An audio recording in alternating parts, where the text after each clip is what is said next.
Hello and welcome to a spooktacular special edition of The Real Deal. I'm Stephanie Bristow. You picked the right night to tune in, for tonight is our fright-filled Halloween episode. Grab your candy corn and settle in, because we will be covering the scariest movie villains, classic and modern horror films, and Halloween-themed TV specials you won't want to miss. Let's get started. Here to kick off the festivities with some Hollywood headlines is Erin Cromer. Take it away, Erin. Thanks, Stephanie. The dynamic duo Matt Damon and Ben Affleck are reuniting again, and it feels so good. The Good Will Hunting boys will star in a Whitey Bulger biopic, which Affleck will also direct. Affleck's younger brother, Casey, will co-star, and Boardwalk Empire creator Terrence Winter is writing the script. Warner Brothers confirmed the project last week, 5 months after the Boston mobster was captured after being on the run since 1995 for indictment on federal racketeering. No doubt we're all looking forward to the Dream Team's reunion. AMC Theaters has confirmed that the first 6 minutes of the highly anticipated The Dark Knight Rises will be shown on 70mm IMAX screens and not on the digital IMAX screens. The preview will be shown in that traditional format in screenings for Mission Impossible Ghost Protocol, opening December 16th. Warner Brothers obviously wants this third Batman installment to perform as well as The Dark Knight because they are copying the same marketing strategy they used for the 2008 film. When the first 6 minutes of Dark Knight were shown in IMAX theaters before 2007's I Am Legend. Following the footsteps of Disney, Warner Brothers is putting Harry Potter in the vault. The studio plans to spur consumer purchases by ending production and distribution of DVD and Blu-ray December 29th. This method is popular in such Disney releases as Pinocchio 70th Anniversary Platinum Edition and Snow White and the Seven Dwarfs Diamond Edition. Warner Brothers already uses this method for many classics, including Casablanca, Dr. Zhivago, and Whatever Happened to Baby Jane, for important anniversaries. Whether Harry Potter fans of future generations will fork over the special edition prices is yet to be seen. That's it for Hollywood headlines. Stephanie? Thanks, Erin. Now let's see what kind of mayhem is brewing in the music industry. Here with some insider info is Denny Sullivan. Denny? Young Money! On Monday, Coldplay released their 5th studio album, Milo Exlado. This concept album tells the tale of 2 individuals, Milo and Exlado, who live in an oppressive dystopian society and learn how to love. Among its influences are the HBO television show The Wire and the nonviolent White Rose movement from Nazi Germany. Lead singer Chris Martin was cited saying that the album is schizophrenic because it keeps changing sounds. This is the band's response to all the people who have already made up their minds about the music, and they are trying to start from scratch. Critics have responded with mixed reviews, but this has not derailed the fans. Many venues of their upcoming tour sold out within seconds. Proving the staying power of the band, the first 2 singles off the album, Every Teardrop is a Waterfall and Paradise, have already been released. Their next single will be Princess of China, which features pop icon Rihanna. While Coldplay is confusing fans with how exactly to pronounce their newest album, other musicians are showing their support for the Occupy Wall Street movement. Several big names have shown up in New York City, including Russell Simmons, co-founder of hip-hop label Def Jam. He's the 3rd richest person in his industry and has been there daily with the protesters. Rapper Kanye West and pop star Katy Perry, accompanied by her husband Russell Brand, have made appearances as well. Jane's Addiction frontman and Lollapalooza founder Perry Farrell even pulled his kids from school so they could participate with him. Some stars have performed, including indie rock sensation Neutral Milk Hotel, hip-hop fusion artist Michael Franti, rapper Talib Kweli, Rage Against the Machine guitarist Tom Morello, and 92-year-old folk music legend Pete Seeger. To be fair, rapper Lupe Fiasco was the first to support the movement by having fans chant the phrase, Occupy Wall Street, at a concert just days before the protests even began. That's it for the Music Minute. Back to you, Stephanie. Thanks, Denny. It's time for our first commercial break. When we return, Morgan Stair will give us his top 5 scariest movie villains. Keep your lights on. It could get a little scary. Stick around.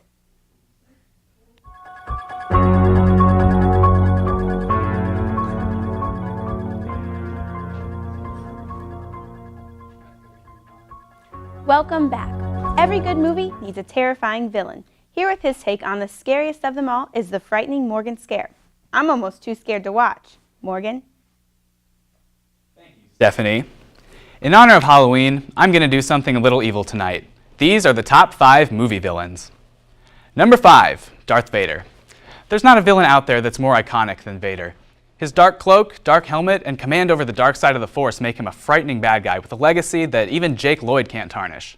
Also, spoiler alert if you live under a rock, he's the main protagonist's father. Daddy issues for the win.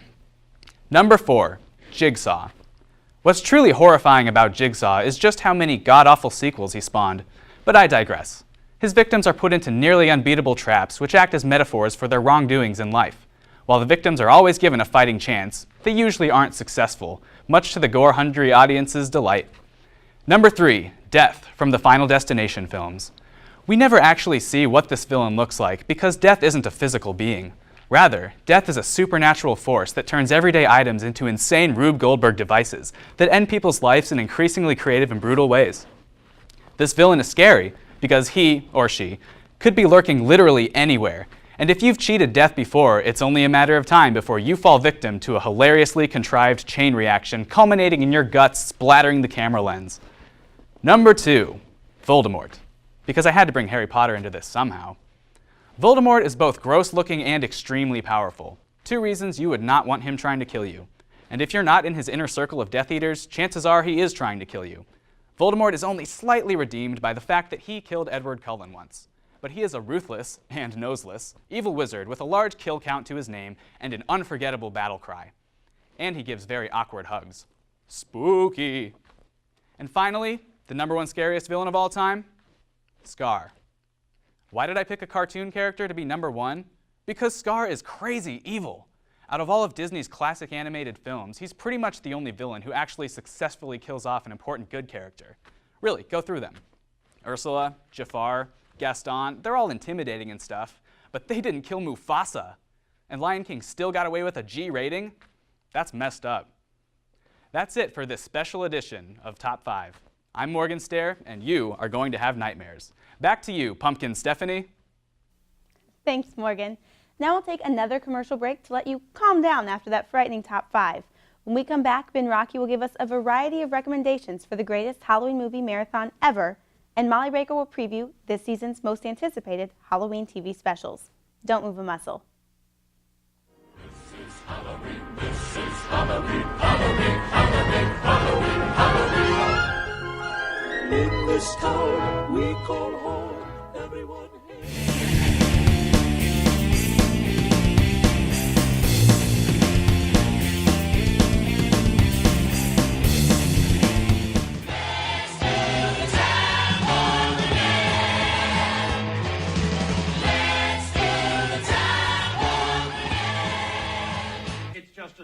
I see you were brave enough to rejoin us. If your plans for Halloween don't include costume parties or trick-or-treating, you might want to kick back with a few Halloween classics. Here with some suggestions is Ben Rocky. Ben? Thanks, Pumpkin. Happy Halloween, boys and ghouls. Rocky here. And despite getting bit by a bunch of crazy people outside, I'm quite enjoying the holiday, as you can see. It's such a fun and creepy time of year. If you're not getting into the spirit, though, here are some ways that you can enjoy yourself a little more. There are plenty of horror films out there. Here are some ideas that you can use to get into the creepy spirit. First, you can try the classics, Halloween, Friday the 13th, and Nightmare on Elm Street. These movies defined the horror genre and gave us 3 of the most recognized characters of all time. Michael Myers became the silent killer. All you need to hear is his breathing, and you can be assured that you will feel dread. Freddy Krueger hunts you in your dreams. Remember all those dreams where you're falling and you wake up before you actually land? Kiss that ending goodbye. And of course, the machete-wielding Jason Voorhees. Although seeing him may take a couple films, wink wink, sorry. Another fun thing to do is to watch all 4 Scream films. Tired of the rules of horror? Need something more modern? Well, the rules get a little bent in this quadrilogy. These movies include great writing, great characters, and just enough self-referential meta-dialogue to keep you chuckling while you sit shocked. This is one of the best trilogies because the sequels are just as enjoyable as the original. And before you think the 4th one is a cheap rehash, you should know it's a great addition to the franchise. Kind of like a reboot-sequel, but one that stays true to its roots. Sorry. Finally, if you're not a fan of straight-up horror and would rather have a few laughs, there's a brand of film that gives the scares at the same time as the laughs. Some movies that do this are Shaun of the Dead, Zombieland, Evil Dead 2, and Idle Hands. these are not parodies, although they may lampoon certain horror cliches. A parody is purely funny. In these films, the thrills are as real as the laughs. They do not let the fact that they are funny stand in the way of being scary. So, check these out. If you don't like horror films, these are a great halfway mark between horror and comedy. So, there are some ways to enjoy the Halloween season whether you want to scream or laugh. I hope you can find a way to get into the spirit of things. Back to you, Pumpkin. Thanks, Ben. Halloween doesn't have to be all ghosts and gore. Molly Rager gives us the scoop on several comedy series tackling the eerie holiday theme and flipping it on its ear. Molly? Thanks, Stephanie. Now, tonight I'm going to talk about all the creepy, funny Halloween episodes that are going to be airing on TV this coming week. But if you wanted to know, my favorite episode of the week last week was Up All Night. And guys, if you're not watching the show, please do, because it's hilarious. Now, I'm going to get things started with one of my favorite shows of all time. Maybe not of all time, but it's really good. You really should watch it. But here's a clip of Psych in their Halloween episode. It's not funny, Sean. I am the only sane person working this case, and that makes my time even more valuable. Do you have any idea how long it took me to find this ridiculous place? It doesn't have an address. Hello? Sean?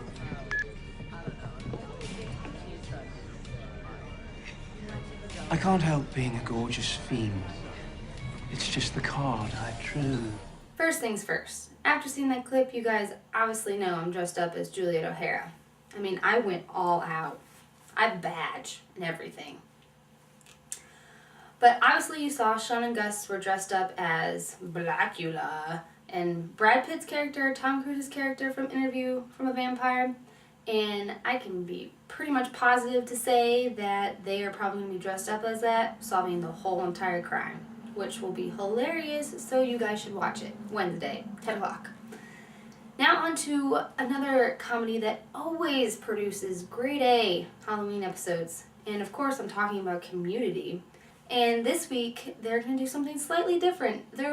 It's all about the pre-Halloween party that Britta tells them all to go to, where Britta has them take a psychoanalysis test, and someone's result is quite disturbing. Also, they all share their favorite horror stories that, have a slight twist and really aren't that scary, but quite funny.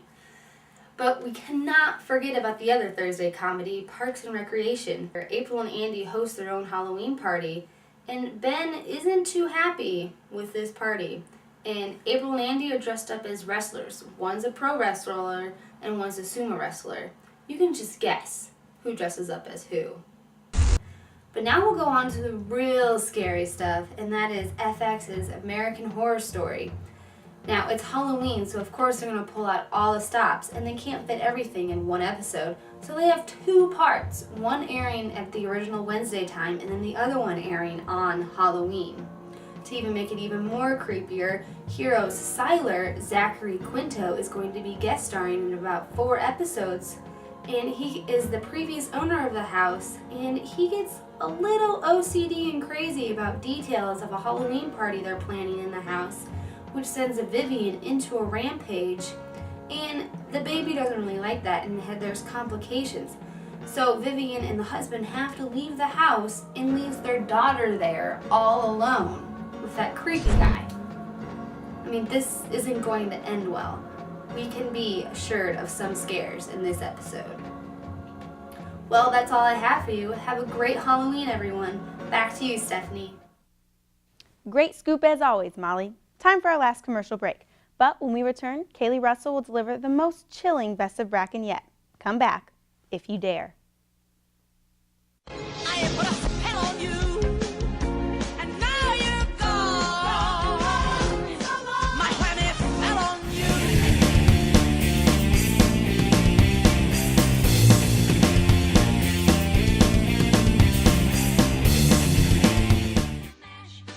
He did the monster mash. The monster mash. It was a graveyard smash. He did the mash. It caught on in a flash. He did the mash. He did the Thanks for sticking around. You heard Ben Rocky's must-see Halloween picks, and now here is Kaylee Russell with a recommendation of her own in this week's Best of Bracken. Take it away, Kaylee. Thanks, Stephanie. As far as horror movies go, I really enjoy the psychological movies that won't give me nightmares, but still have plenty of suspense and gore. I got this and more with the movie Carrie. Filmed in 1976, Carrie was adapted from the novel by Stephen King. Sissy Spacek plays a tortured high school misfit named Carrie who has a secret. She's telekinetic. When her religious fanatic mother goes too far and her cruel classmates play a sadistic prank, Carrie is out for vengeance.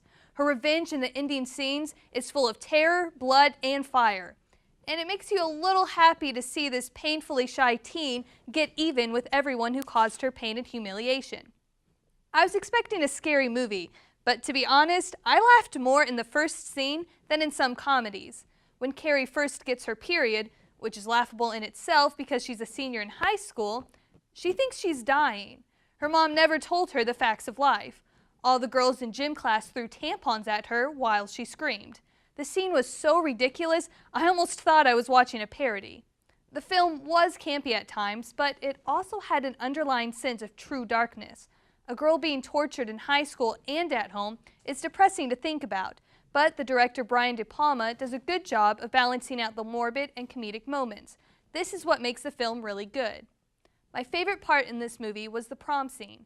Carrie gets asked to prom by a popular jock, and at first you think this is another prank. But as prom continues and the two teens share a kiss, a sense of hopefulness and optimism lingers in the atmosphere. Things might finally be going well for Carrie, until she gets voted prom queen and pig blood spills all over her. Then Carrie gets her revenge, killing practically the whole senior class with much help from her powers. After she goes home and scrubs off the blood, her psychotic mother, who believes her daughter is the spawn of Satan, wants to kill Carrie. I won't tell you how it ends, but it's bloody and there aren't many survivors. This movie isn't what I expected, but overall I liked it. If you don't like scary movies, but you want to get into the spirit of Halloween, Carrie is a great film that is equal parts horror and humor. Stephanie? Thanks, Kaylee.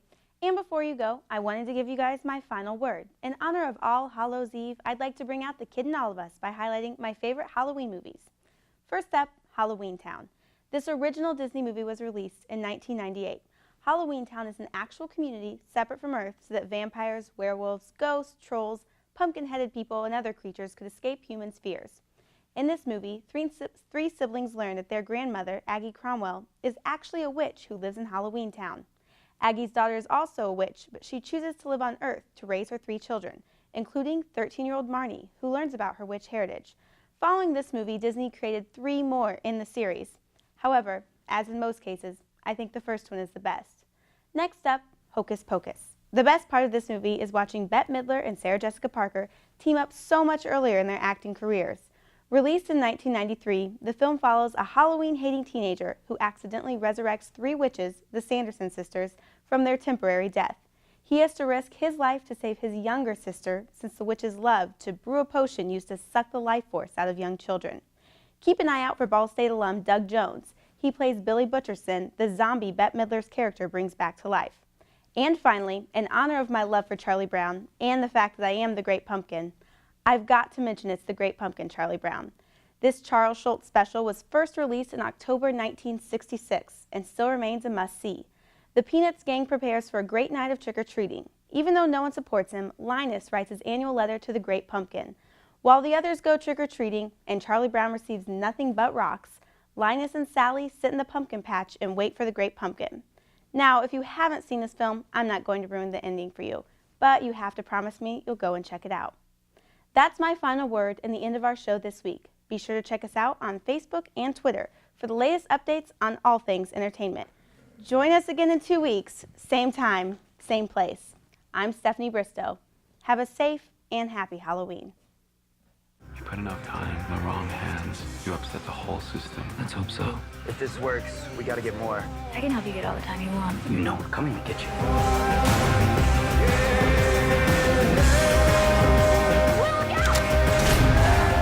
His crime wasn't taking time. He was giving it away. You may know my name, but you do not know the legend. I protect the innocent. We owe everything to him.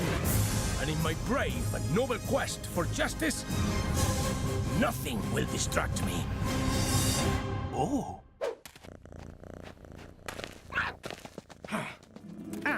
DreamWorks Puss in Boots. No such thing as 470 proof alcohol. What we do is private.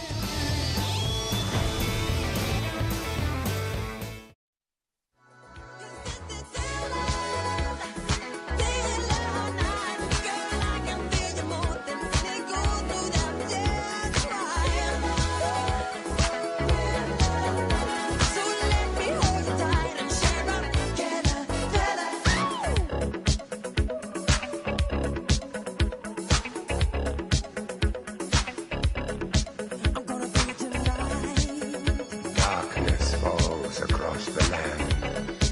The midnight hour is close at hand. Creatures crawl in search of blood to terrorize your neighborhood. And whosoever shall be found without the soul for getting down.